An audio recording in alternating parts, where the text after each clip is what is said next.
Hi everyone, I'm Dr. Ankal Bothaine, and this is a short discussion of the innovative Lifejacket course, which is a short course designed to provide immersion communication skills for students entering a project-based language learning classroom. So this course is designed for students who have zero background in the language or very minimal background in the language and who need to enter immersion classrooms. So they will be using the language to engage in project-based learning, project-based language learning. We're going to talk a little bit about some of the features of this course and why it's so effective today. So forgive the fact that I'm using my handwritten notes here. This is just supposed to be a quick discussion, nothing formal. However, these notes and more support are available to you on our website at revitalearn.com or on my personal website at multilingualfutures.com. So the first element of the course is that it has a strong focus on proper pronunciation. This is because oral speech and understanding are crucial for communication, and communication is the goal of the course. So oral language is the primary focus. So the teacher in the Lifejacket course not only teaches orally, but teaches through great amounts of repetition. This repetition is supposed to become a habit for the learners, in as much as it's not that interesting, but it's also supposed to lead to some fun activities, to some jokes, to some things that are funny to sort of break it up.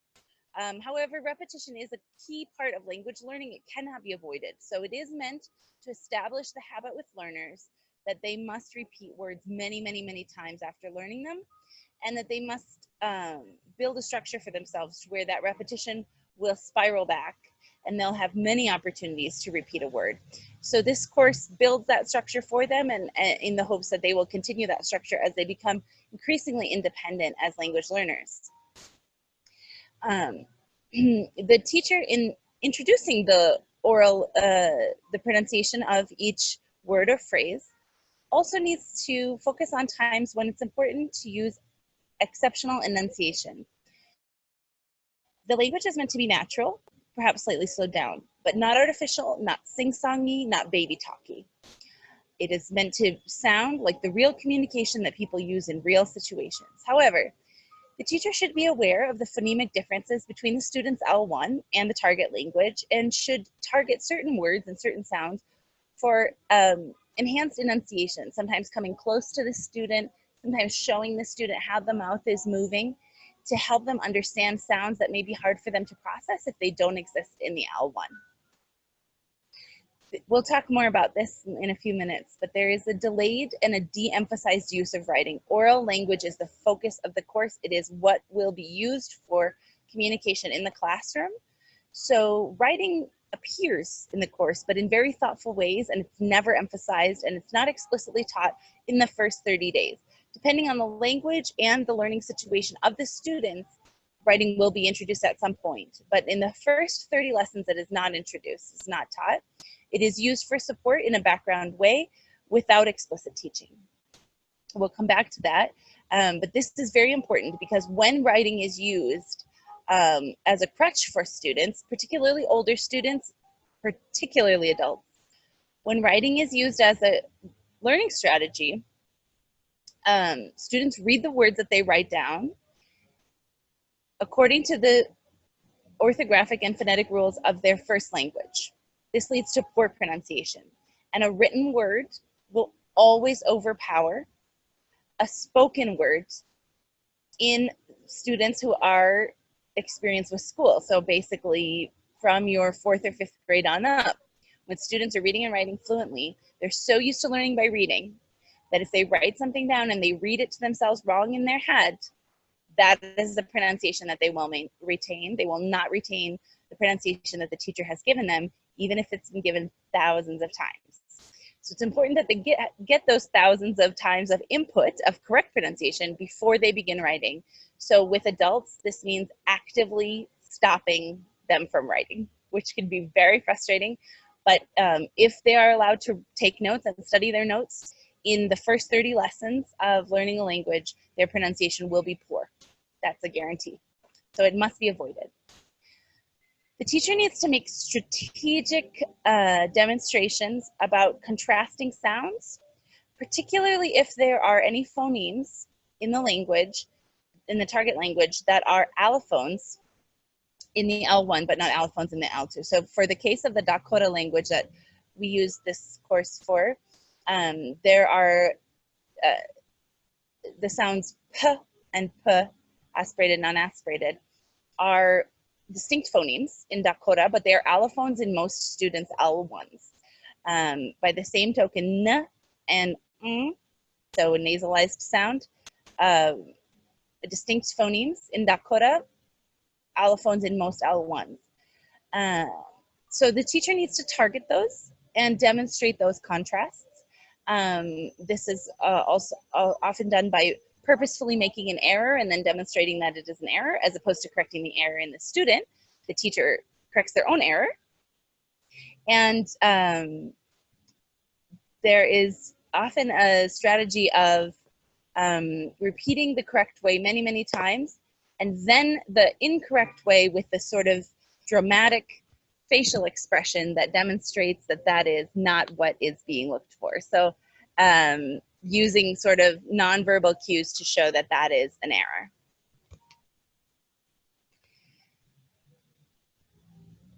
Pronunciation also is taught through the selection of manageable words. So there's going to be certain words that are going to be really mouthfuls, really challenging.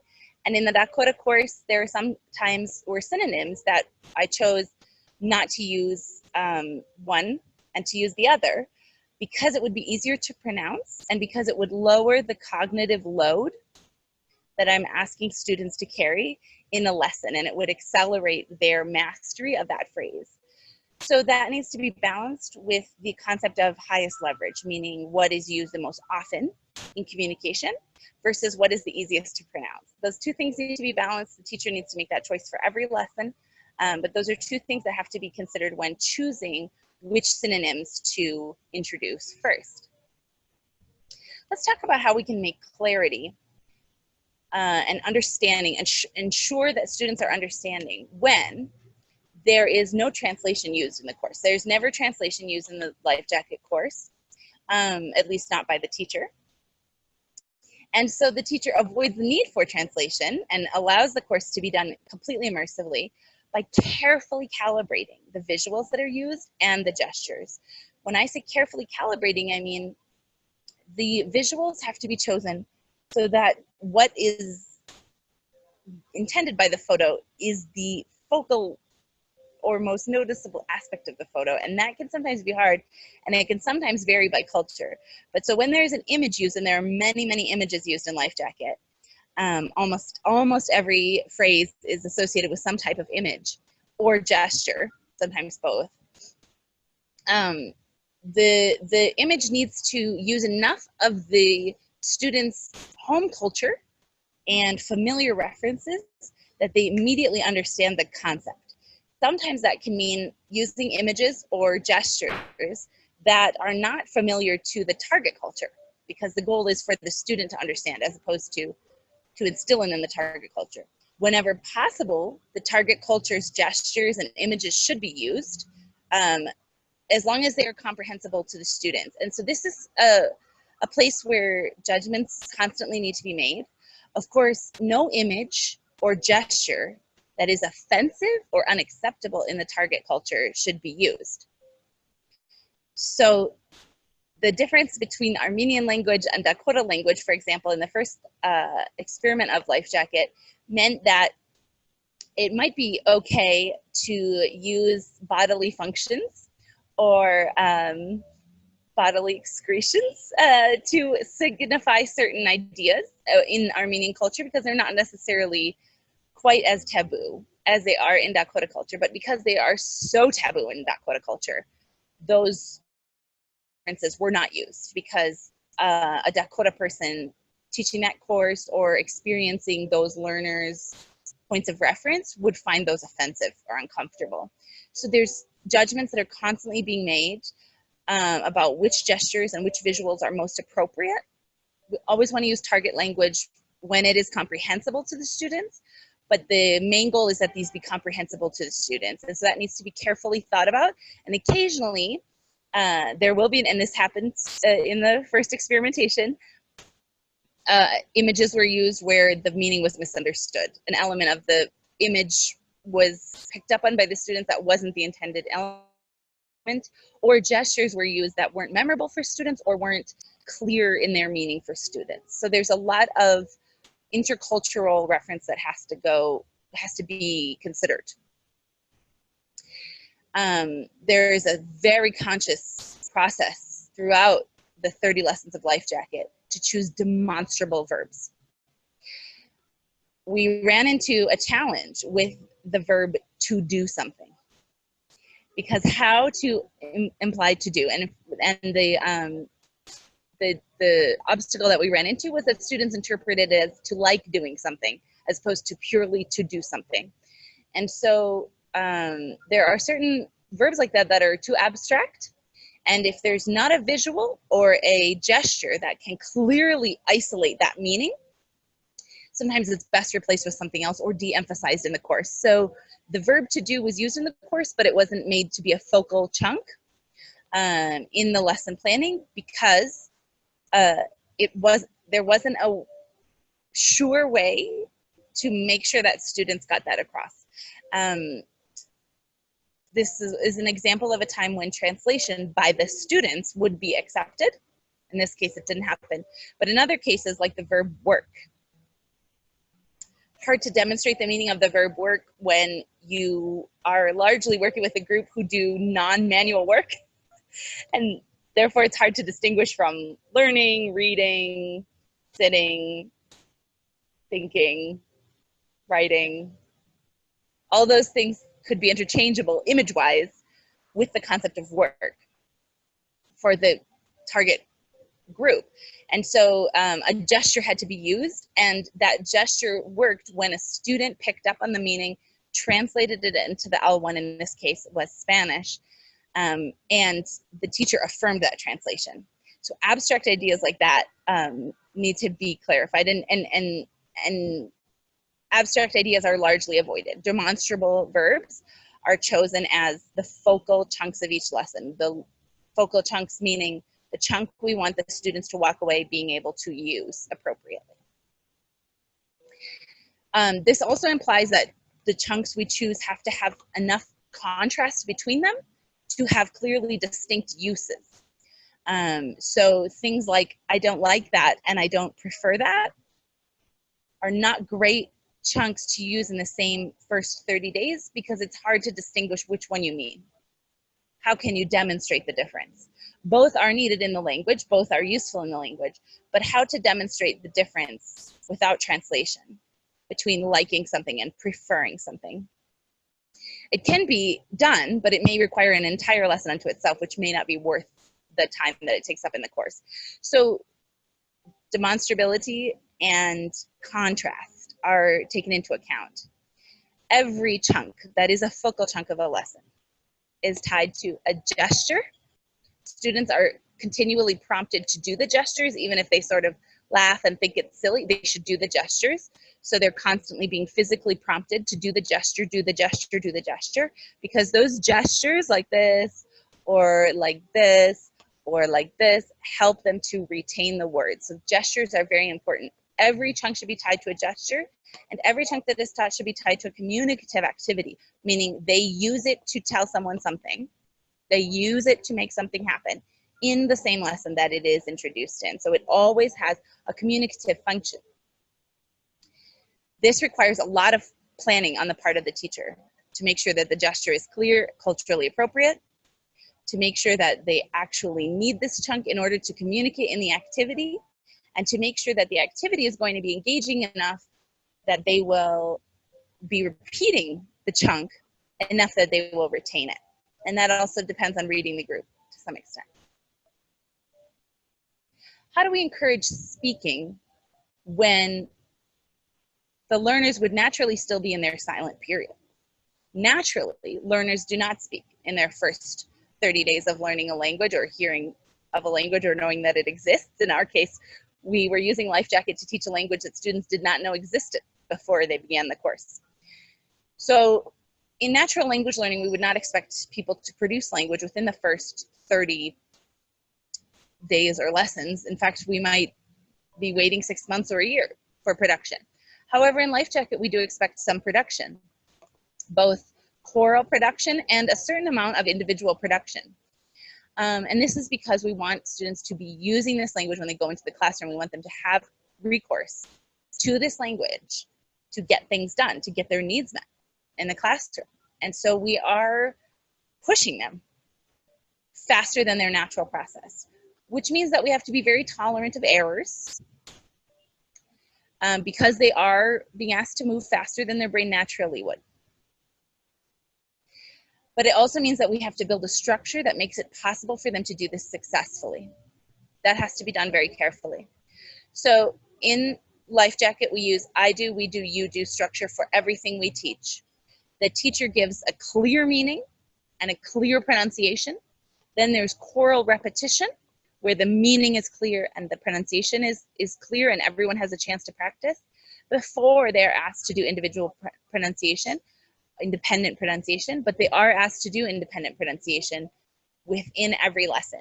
There's not choral speaking throughout the entirety of the lesson. It does eventually give them a chance for independent practice. So that I do, we do, you do is allowing time to listen, to hear, to self-correct, to try, to get used to the muscle movements, but then asking students to enact the communication that the chunk is being used for, which is what helps with their retention.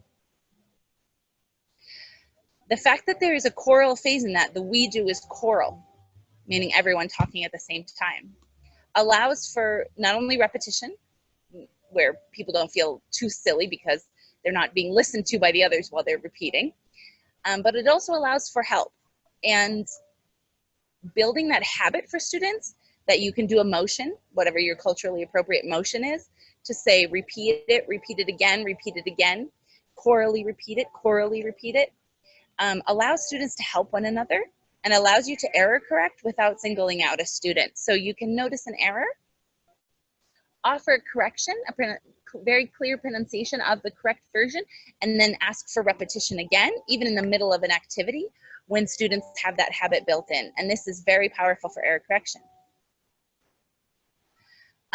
When we do error correction, we want to keep in mind that the goal is to get the students to communicate, willingness to communicate.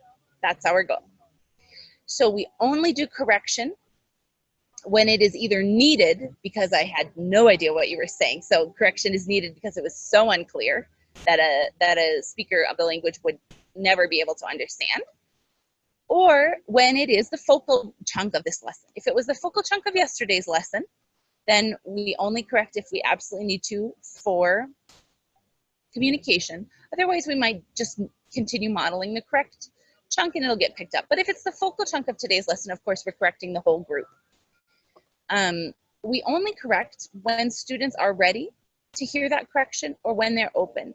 Correcting the whole group, so modeling the teacher's own mistake and correcting it, is something that is very easy on the affective filter. Krashen's idea of the affective filter that doesn't make people feel upset or nervous. So that can be done generally. However, individual corrections need to happen either when the student is showing, usually through eye movements and facial expressions, that they want to be corrected because they're not sure if they're getting it right. So they will make motion to the teacher like, is this it? Is this it? At that time, they're ready for a correction. It's good to offer correction, not to leave them hanging when they're actually asking for a correction. Or when the vibe is so positive and everyone is so happy that a quick mention of, oh, it's not that, it's this, will float right through and not feel heavy to the student. And so that requires a lot of reading of the room, knowing of the individual student, and some trial and error, of course, to see how students react. But the concept, the principle remains that the student must be ready to understand the correction that's being given. So it should be at their level. It shouldn't be a whole new concept for them or something beyond their level. and they should be open. They should be emotionally ready to accept that as helpful and to move on from it and not to feel criticized or feel inadequate due to that. And of course, there is a sheer limit on how many times per lesson we do correction. There's a time in each lesson set aside for some group corrections, but the teacher needs to keep them very limited because these are very early speakers who are just taking their first tries at speaking. And so if perfection is heavily emphasized, fear will take over and students will not have willingness to communicate. They will not attempt for fear of making errors. So while errors are corrected, the idea of making an error cannot be seen as a big deal in the course, or the course won't work. We are going to be introducing the students to a student-led environment when they go into project-based language learning, meaning they will be making some decisions. They will be asked to structure parts of the classroom, to choose the topics, to think about how to learn, not just to learn, but to think about how to learn. And we can begin that to some extent in the Lifejacket course. The Lifejacket course is obviously teacher-directed because it consists almost entirely of material the students do not know and do not know that they don't know. They don't know what to ask for the most part because they're not familiar with the language. That's okay. However, as they begin asking, their questions should direct the teacher. It should influence what's planned for the next day.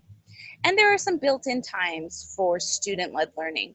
So the first principle here is that the entire course should be relevant to the student's situation. They need this course.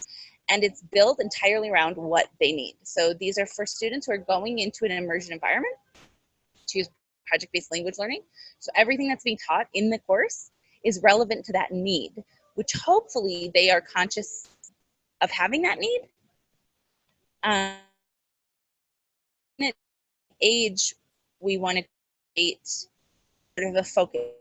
And that's partly why I write on the board what in their own language, what are they learning to do, so that they understand what the point of this is. The teacher also constantly edits the lessons to make them relevant to student interests. So whatever is sparking students, whatever is making them laugh, whatever they're asking about should become more and more and more focal as the course goes on, so that the students feel that they are influencing their environment. And this prepares them for PBLL and it engages them more in the language course. We used Padlet in the initial experiment as a place where students could post pictures on their phones to tell what they were interested in learning in the target language, in this case, Dakota. I think that's a really good tool. It could be used in multiple ways, so it's worth the teacher spending some time exploring the Padlet app because there are many ways to use it. But any type of process like that where students set out what it is they would like to learn can be positive and should be integrated into the course from the beginning. And it should be done at strategic points when students have questions, they know enough to have questions, and when the questions that they're going to ask are going to be concrete and appropriate. So big questions about the culture or about the history or complex questions about the people who speak the target language might still need to be done in the students' L1. But questions about the language, if the timing is chosen well, can be very concrete, demonstrable, useful on a daily basis, and can be integrated into the course based on the student interest.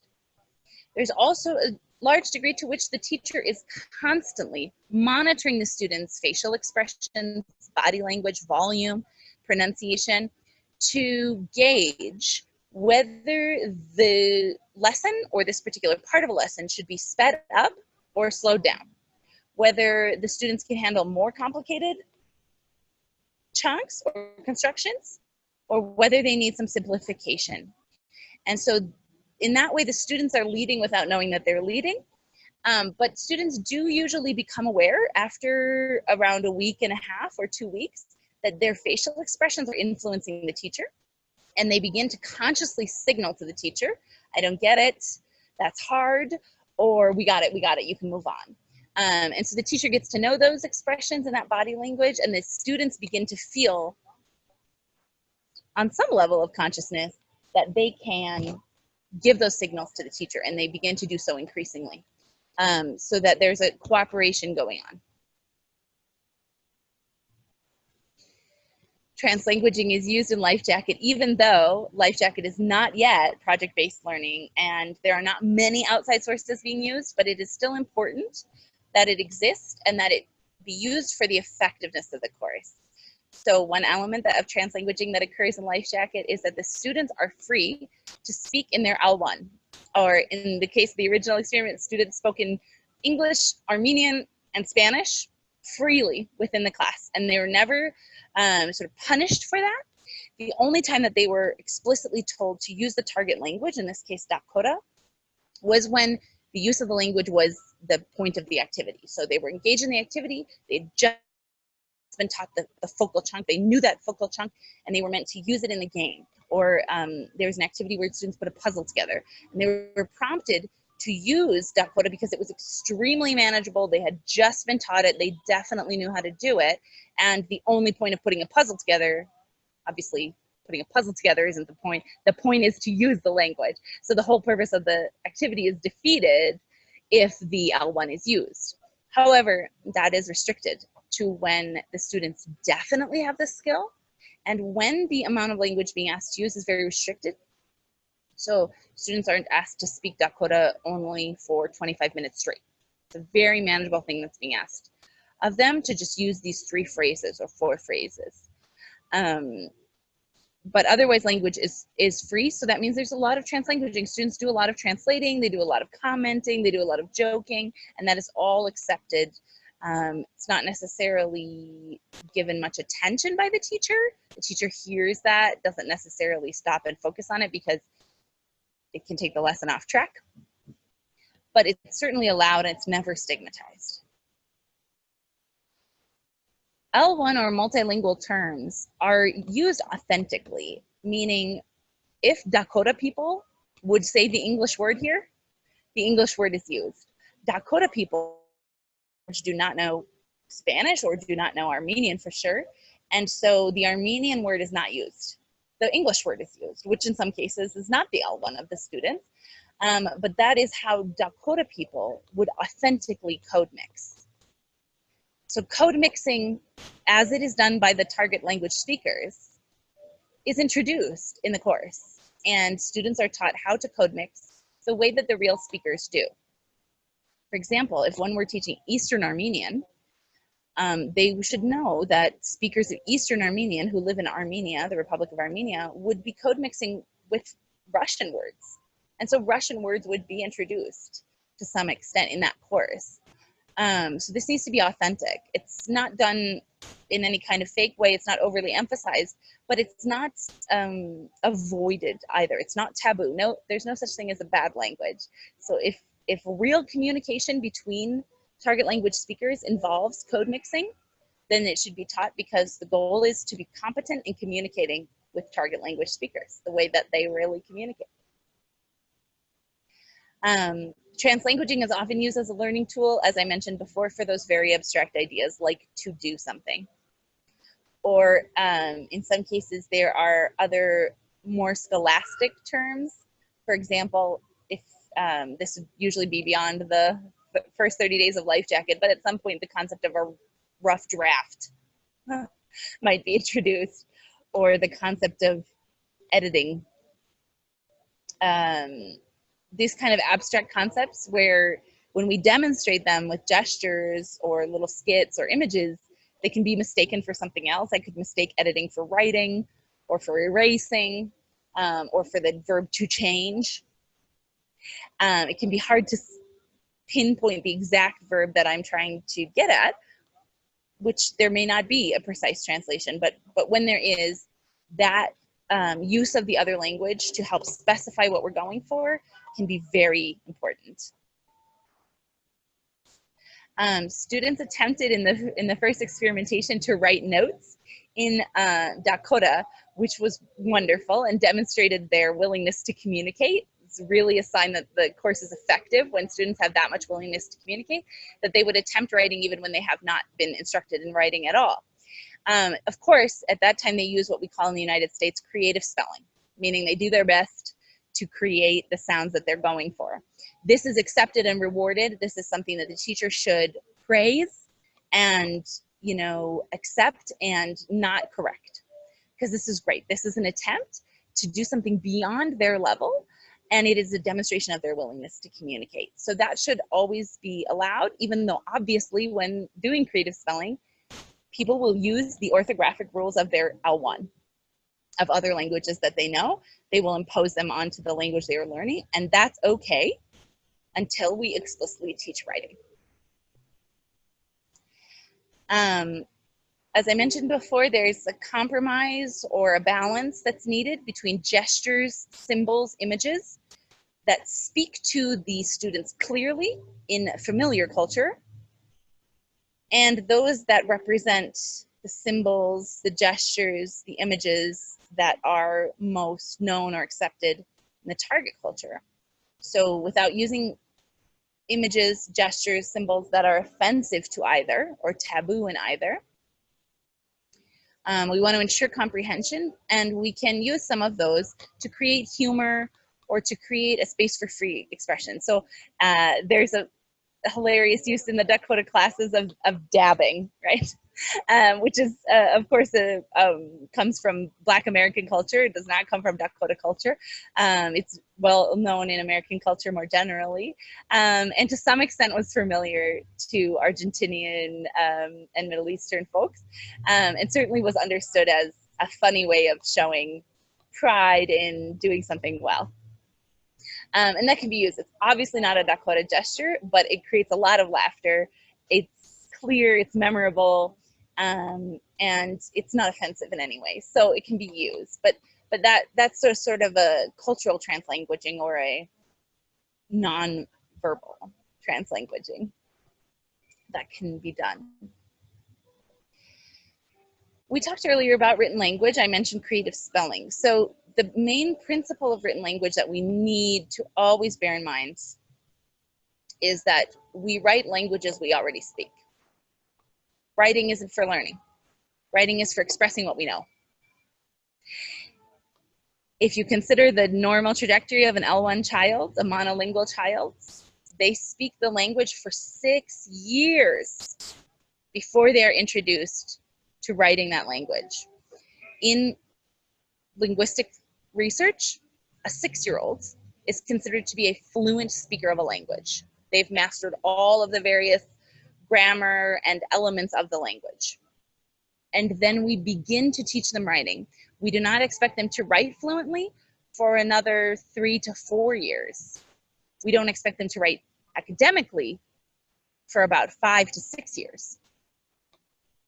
So that means that students are 10 or 11 years into learning their first language before we expect them to write academically in that language. 10 or 11 years.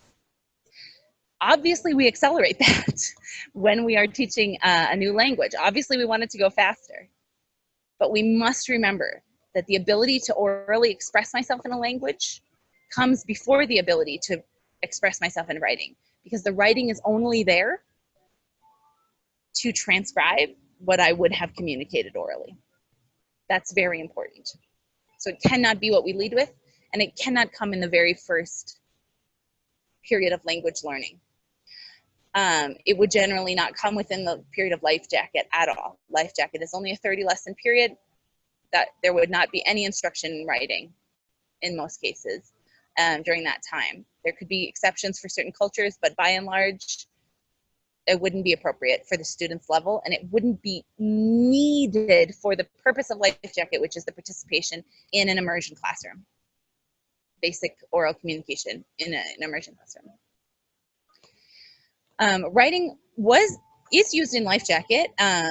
Dakota writing was used in scaffolding in the initial experiment, but it was de-emphasized. There was no instruction given in how to read this. Because students were not meant to focus on it. It was there as a type of scaffolding, but for example, students would see the word washte and they would pronounce it waste because they weren't familiar with the sh symbol.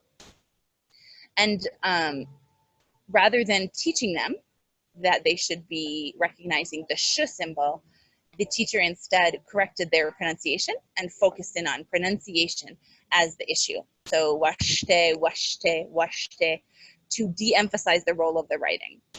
That understanding of that S with the caret symbol will be addressed later when they learn writing, but it wasn't addressed in the early stages.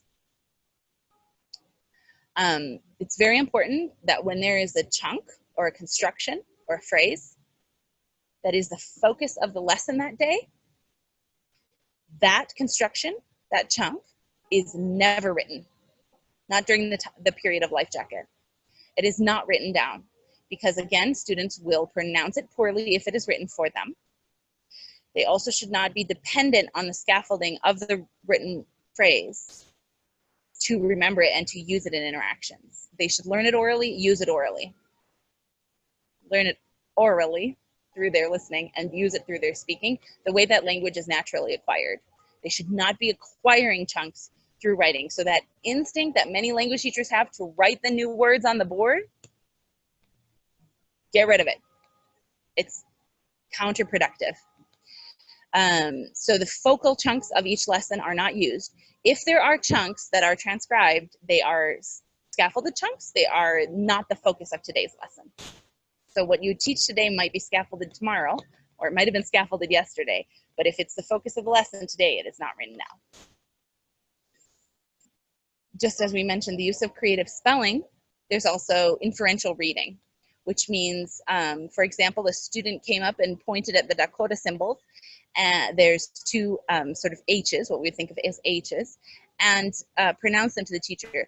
Ha, ha, ha, ha. That's correct. The student inferred that this one with the caret is ha. It's occurring in words where I'm hearing the sound ha. It's not ha, which I'm hearing in other words. That's great. That was praised, but no further instruction was given. So that inferential reading, that guessing, that noticing that the nasal N is shaped differently, for example, or noticing that there's a caret over the S, that's good. That's encouraged. That's great. But it's not for now. So the teacher praises that, acknowledges it, accepts it, and then moves right along. So there's writing around in the atmosphere. Students see that the language is written. They see the alphabet. They see what the language looks like, that it can be written and that it is written for certain purposes. But it isn't something that is a topic of instruction yet, not during the initial period of Lifejacket. Where writing might be used is to demonstrate grammatical patterns. So in the case of Dakota, we had the subject-verb agreement, or the conjugation of chante mawashte, chante niwashte, chante washte. First person, second person, third person. So those can be written out, again, without instructing on the alphabet or the rules of orthography or anything like that, but they can be written out spatially, chante blank washte, and then ma, ni, or blank, as first person, second person, third person, to show students this is a grammatical option. This is a way that this word can be changed. It is changed by altering this infix. That is very useful information for students that doesn't need writing instruction to get it across. Simply seeing it visually and seeing the movement and the arrangement of the words in space will help students to understand, oh, I changed that infix to ma if it's for me, to ni if it's for you, and I leave nothing there when it's a third person. Students get it, you move right along. It avoids any translation or to explain grammar rules. Technology is used in the course, and the older the students are, the more the technology should be integrated, the more that students are comfortable with technology and enjoy it. Obviously, students who are 2, 3, 4, 5, 6 years old are perhaps not that proficient, but the more that they are proficient, the more they can use it, and they should see that this language can be used in technological fields. So that is part of creating a positive attitude toward this language, that this language is cool enough to be used on the internet, this language is cool enough to be used on your phone. So I mentioned the use of Padlet for uploading photos and asking to learn those terms in the language. In the case of many languages, the teacher needs recourse to a dictionary app. The students should not be using a dictionary app at the point of Lifejacket because they are supposed to have a very limited vocabulary. That's normal. They're not meant to be going and looking up everything and translating word for word. that would be counterproductive because their translations will be terrible. But the teacher may use it. And so in the case of the Dakota experimentation with Lifejacket, I, as the teacher, am not a fluent speaker of Dakota, and I did occasionally need to look up a word, and I very obviously made no secret of the fact in front of the students that I was using that app to do that, because that is a learning tool that they will also use when they get to that point. And so students should know that that's available and that it's fine to use that. It should be destigmatized and encouraged, but they should never be dependent on that because that's not a natural way of acquiring a language. Videos can be used in the trial of the Dakota version of Lifejacket. There were some technical issues and some time issues that prevented many videos from being used. But videos that are not even in the target language can be used. For example, playing a video of a boring TED Talk and asking the students when they've just learned how to say, this is interesting. Asking the students, is this interesting? Is this interesting? And students say, no, this is not interesting. And then using a video of a really interesting TED Talk and then saying, is this interesting? And students say, this is interesting. So the video doesn't have to be in the target language to be a source of comprehensible input to help them comprehend the communicative role that that chunk plays. This is interesting. Obviously, Google Images is extremely important, and we thank Google Images for existing in the creation of Lifejacket. And the color printer is a godsend. So those are very important tools for the creation and use of Lifejacket. One thing that was practiced in the experimental phases of Lifejacket and can be practiced by any teacher at any time, strongly encouraged, is recording one's own lessons, either using a phone, opening a Zoom meeting and recording it on a laptop. Even if it's just sound recording, it can be useful, but video recording is definitely optimal. This allows the teacher to analyze their own performance, analyze student reactions, see things from a different angle, and make notes for how they might improve in the future. Analyzing one's own teaching is a very, very powerful practice that may make people nervous. And of course, people have some vanity about not wanting to look fat on camera or have a bad hair day or something. But none of that matters as much as improving your practice and becoming a more effective teacher.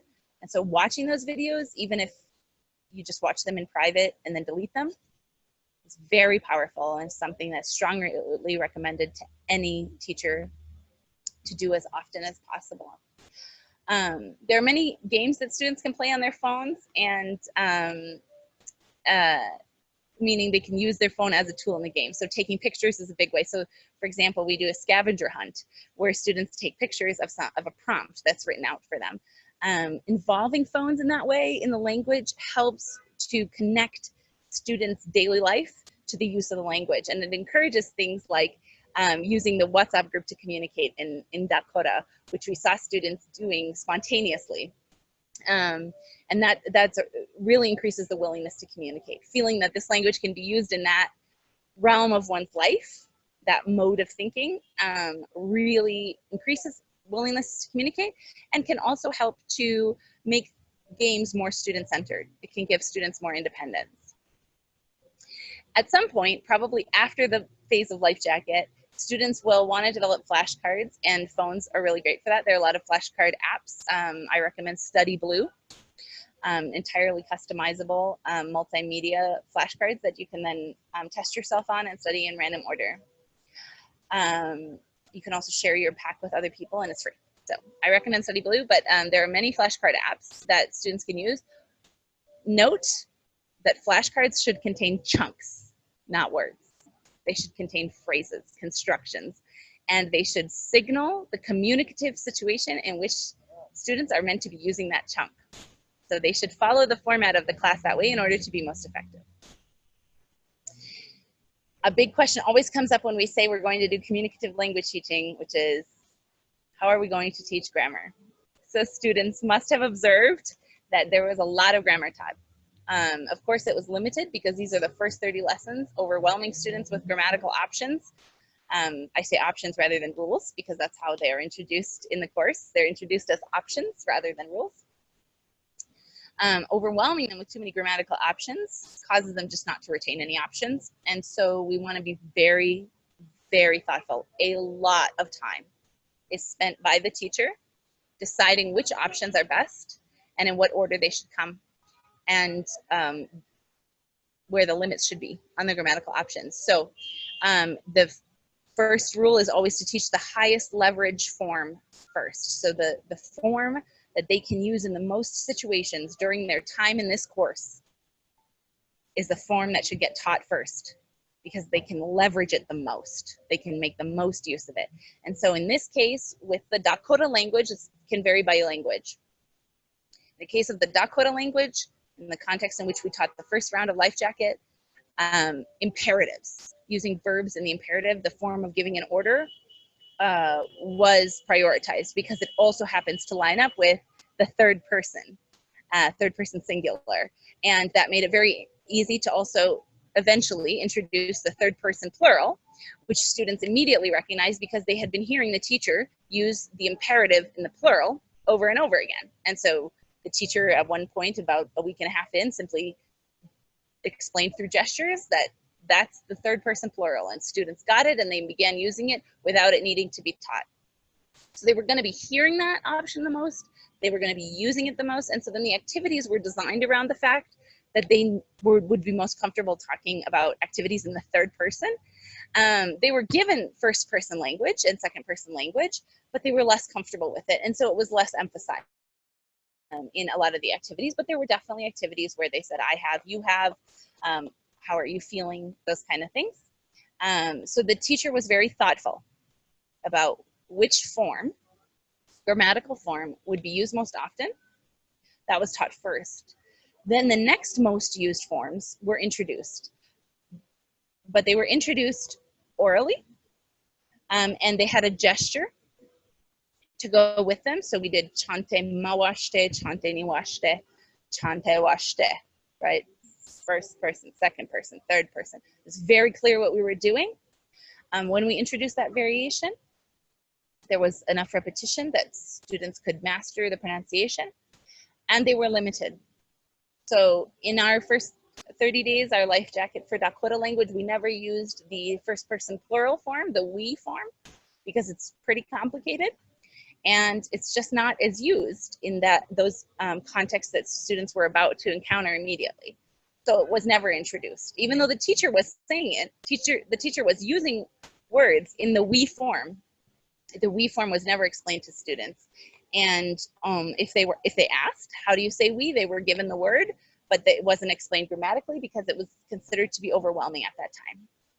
So there's a lot of strategy that goes into that. And of course, that means that an activity cannot be introduced in which students would have a need to use the we form. So activities have to be carefully planned around which high leverage constructions are going to be introduced and when. So of course, each of those things that I mentioned that were not taught will be eventually taught, but they're sort of previewed and then they're taught. And then written support is of course used when explaining the grammatical options systematically, which, as I said, usually comes after the Lifejacket period, usually comes a little bit later in the first level of language learning. Hopefully this has already described for you how the teacher balances offering enough complexity that the students feel challenged with keeping it simple enough that the students don't feel intimidated. That balance is difficult to strike. Students are different, groups are different. Individuals can sometimes have an emotional reaction to what the teacher thought was a low level of complexity. And the teacher has to do two things. The teacher has to plan according to what information they have at all times. And the teacher has to react on the spot. So that reading that the teacher is doing, checking those facial expressions, checking that body motion, listening to volume, listening to pronunciation, that informs how much complexity the students are ready for. If they're ready for another grammatical option, it can be introduced. If they are overwhelmed with the grammatical options being introduced, the ones that they're expected to know can be reduced. So for example, there was a lesson where I introduced the first person, second person, and third person forms and had hoped that we could repeat them, but students had such a strong emotional reaction and their affective filter so clearly jumped that I realized they didn't feel ready for that level of complexity. And so I removed those options. I just simply stopped mentioning that and returned to the third person and focused in on the third person until they felt comfortable with that. Those first person and second person options came back in later lessons. They spiraled around, but I de-emphasized them in the lesson where I got a lot of resistance and a lot of shock because it was clear to me that that didn't feel attainable for the students. There are certain times when students, of course, are pushed, but the teacher's always reading and always deciding how crucial is this level of complexity to the communicative objective of today. The goal is that by the end of the course, the students should be able to express complex ideas and build complex sentences. So trunks should be introduced that tie together over time. So by the end of the first session of Dakota, students could say things like, I feel scared today. I feel scared today because I don't see my friend who is not here. Students could handle a complex construction like that. Each of those constructions came over different lessons, but then students had access to them. And so then the activities spiraled around asking for more and more complex chunks. So activities first demanded that students express something about themselves, then that they give a feeling, then that they give a reason for a feeling, then that they give an action that caused a feeling, then that they give a time period.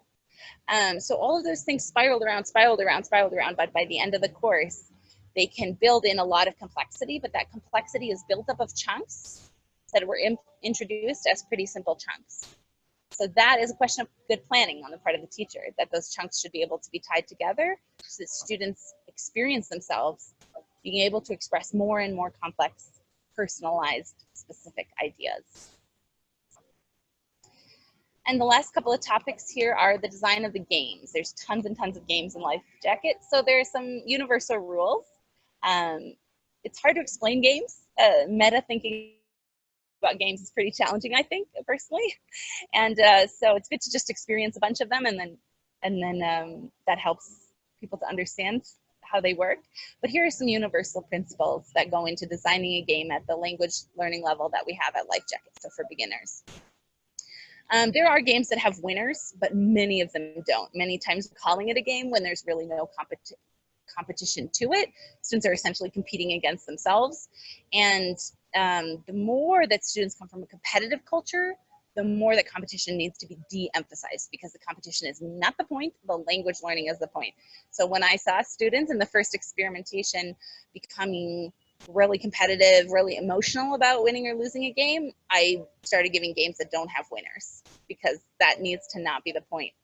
Even when there is a winner, the teacher shouldn't show much care about that. There should be a sort of a joke, a congratulations, maybe sort of meaningless prize like a leaf or holding something for a minute or whatever.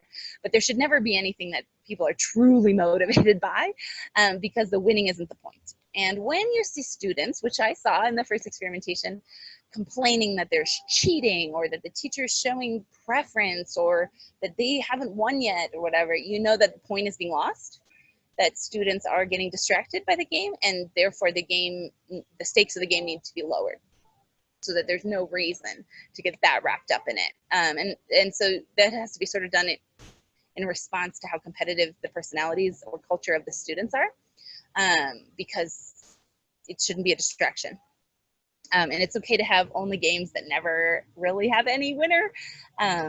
It's fairly easy to sort of trick students into saying you have to do this to win, and there's not actually really any competition. And then you can say you did it, and they can experience that success without actually beating someone else. That's fairly easy to do if you are conscious about it.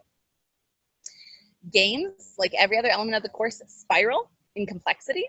So students recognize the same game structure that they've experienced once or twice before, and they do something more complicated with it.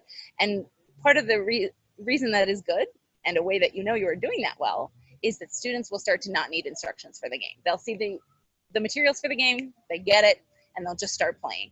And that indicates to you that they're learning the game, because you don't want mental energy spent on understanding the game. The game isn't the point, the language is the point. So you want to spiral with familiar games, and often we use games from the L1 culture, from the home culture, that are already familiar, like tic-tac-toe, Uno, Cluedo, or Clue in the US, those kind of games that students already know how to play this game, or they get what the point of the game is at least, because then they can just focus on language. So they spiral in complexity, but the complexity should always be much less challenging than the language, and students should begin to just intuit how this game is going to be played. The teacher is responsible for deciding ahead of time whether the groups in which students are going to play should be leveled, should be decided by language level, or whether they should be mixed. And that's important, and it depends on the group, and it depends on the game. And so the teacher should be thoughtful about that. I essentially made the decision in the first experimentation to level games when I felt that one level or one group of students would need me by their side more.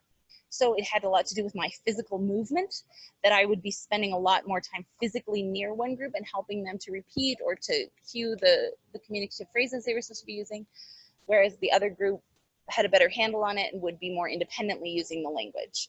So it had to do with target language independence and my physical placement.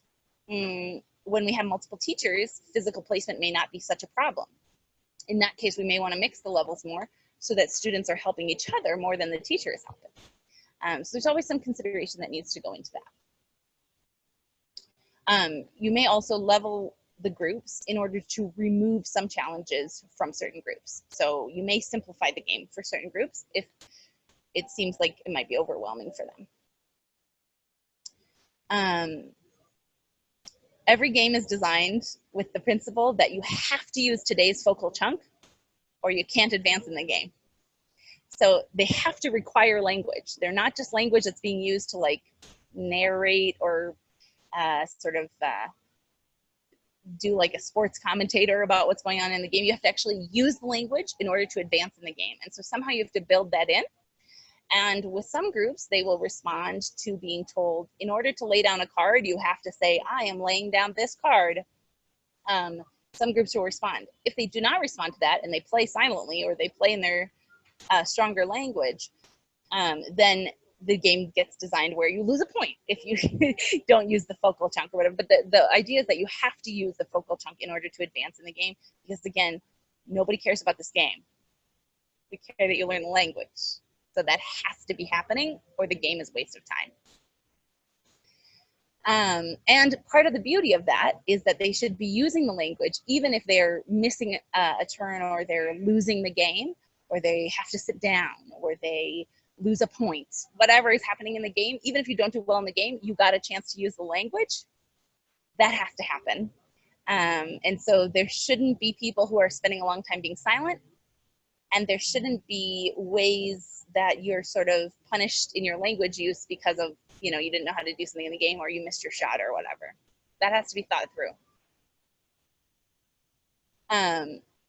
Obviously, these games cannot have too many rules. So when you do a real game, like you do a Monopoly or we did Cluedo or Clue, you have to remove some rules. You have to remove some. You can't spend a lot of time explaining the rules. Nobody really cares about those rules. The language use is the point. So that's why I always end up redesigning the game myself and making a homemade version of the game. It's both to customize it linguistically and culturally, but it's also to remove some complexity. So if there's a really complicated game board that has lots of rules about how you can and can't move, you know, if you're using like a chess model where each piece has a, switch it to a checkers. Just make it easy, because the point is for them to focus on the language they're communicating with, not on the rules of the game. And as much as possible, these games should be encouraging cooperation and peer teaching. So as much as possible, whether through the rules of the game or just the culture that you encourage in the classroom, the students should be helping one another. So when a student can't think of the phrase or they mispronounce it, the other student should be encouraged to help them, which partly means that correctness of language cannot be what determines the points of the game. So on the one hand, you have to use the language to advance in the game. On the other hand, you shouldn't be held back in the game because of the correctness of your language, because the other players should be able to help you without any penalty. You want that cooperation. It's good practice for everyone. And the final question, how are students evaluated in this course? This is not a high stakes course. Students are not given an exam, but progress, and even what you might think of as micro progress, is very closely monitored, because this is a student-centered course. This is about increasing the skills of the students who are in front of you, not about having the students complete the course they are given. So that means that their skills have to be constantly monitored. And so there are small formative assessments in every lesson. The teacher writes out and plans which part of the lesson is going to be indicative for them. At what point am I going to be able to tell where students are at in their independent language skills? That is planned, that is thought through. And so teachers are gaining insight into the student's level every single lesson. At the same time, there's not an activity that just is purely just designed to be a formative assessment in every lesson. It's more like once a week. Every 5 or 6 lessons, there was a game or something that synthesized all the communicative skills that had been taught, all the actions that students could do with language, and it had them do them all to play a game, or to build something, or to complete a project. And that is a time when students are given a lot of independence, and the teacher gets to see how and when they're using the language independently. And that provides information for what needs to be reviewed, what can be made more complicated, you know, what has been mastered, what can be moved on from. All of that can be gauged, and it's often through something that just seems like a fun day. Oh, we didn't have many new words today, we just played Uno again, or we just did the fly swatter game again, or all we did was scavenger hunt. That's a formative assessment. That's a chance for the teacher to see where students are struggling, where it's really easy for them, and to gauge the pace of the next few lessons. Formative assessments. There are summative assessments in Lifejacket. They vary by culture, by target language, and by group. But in the case of the first experimentation with Dakota for Armenian speakers, there's a summative assessment of creating a story, being able to tell a story. So again, stringing those simple chunks into really complex ideas, hopefully a funny story. And so seeing which simple chunks they had mastered and how well they knew to string them together was assessed by that activity. And that also had a nice public audience. And then another one was playing a game of Guess Who, which meant describing the people around them that they knew. So it was based on their familiar environment, but describing it through Dakota. So again, it's a game, but it synthesizes a lot of things that they've known. So talking in the third person about what people do and don't do, how they look and don't look, where they're from or not from, whether they're a man, a woman, all these kind of things, synthesizes a huge amount of the skills that they learned throughout the course, and allows the teacher to see at the end to what extent they're able to do those skills independently in the language. And it's just a form of a game. And the use of recording is very helpful in that, because it allows the teacher to go back and more carefully observe each student's performance. The planning of the course, I think this has been clear already, but I will just say the planning of this course, the goal of this course was for students to be able to participate in an immersion classroom, in group work in an immersion classroom, because that immersion classroom will be using project-based language learning.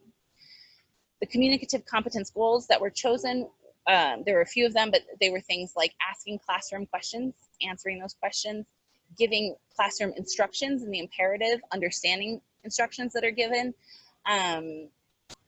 working with a group and addressing problems in group work, like this person isn't working, this person is hitting me, this person is not reading, you know, expressing feelings within the classroom. So particularly those things that are very emotional for kids in classrooms, where they say, you know, he's not working, he's not doing anything, or you gotta help me, I don't know where this is. Those kind of outburst things were targeted in this course, so that students would be capable of having those outbursts in the target language, which was Dakota in the first case. So those are the goals that are set. Real useful chunks, the chunks that people would really say in Dakota, are what are taught, and those are what are the focus of the lessons, or the focal chunks of each lesson. And the scenarios that we acted out in the class, even though they seemed silly and funny, they did have communicative value. Students were able to communicate an idea or change the idea and communicate that, which allowed them to then enter to communicative scenarios in this hypothetical classroom and express their authentic idea. So there are games used, but there's also authentic communication that's happening. There are certain things that are not violated in order to help students feel comfortable. So they're done the way that the familiar culture is. So personal space is one. Also the volume that the teacher talks and how animated the teacher is. It's very useful for the teacher to use more volume and be more animated. That can really be helpful in a language class. It's also more familiar. And so it's not alienating for the students, even though in the target culture, they will find, in this case, that volume is lowered, people are less animated. But using that as a tool, that familiarity as a tool for language is helpful at the stage of Lifejacket, which is very early stage. When they're better speakers of the language, they will do better exposed to that unfamiliar type of communication or that uncomfortable type of motion and space. Facial expressions extremely effective in getting something across, but only if they're from a familiar culture. So again, those can be adapted to target culture as people become more verbally proficient. Same with gestures and humor. There's a lot of familiar culture humor in Lifejacket, a lot of humor in the students' own creative expression that needs to be accepted and rewarded, and not rejected on the basis that it's not a Dakota way of making a joke or something like that. It's accepted, it's encouraged, because it's increasing the comfort, it's lowering the affective filter for the students. However, there are certain boundaries around the new culture that have to be introduced because students have to have a correct, accurate view of who they're going to be communicating with and how they're going to be communicating with those people. So if there are behaviors that are downright rude in the target language, those do need to be somewhat limited. They can be gently limited, with the understanding that the students aren't intending to be rude, but they shouldn't be encouraged and they shouldn't be consistently accepted. The students should be beginning to learn where those boundaries are. So when students are really kind of out of bounds, the teacher should give limiting feedback that that's not okay, I don't like that, stop that, so that they can calibrate themselves to the culture they're going to be entering. It's very important in the time of Lifejacket that they are prepared with corrective words and that they're prepared to talk about, at least in a rudimentary way, this is acceptable in my culture. Is it acceptable in your culture? Or, hey, that's unacceptable in my culture. And so in the case of Dakota, they learned, that's not correct. That's not accepted. They learned how to say Dakota people, or they heard many times it said Dakota people don't do that. And so they learned, or that's not good, this is good. So they know how to communicate around appropriate things, meaning that if they got into a situation where someone was behaving inappropriately in one direction or the other, they'd be able to communicate about that in the target language. Body and voice are going to be different in each culture, so we can model that when we give a new activity, even if we then later adapt it to the familiar culture in the repetition.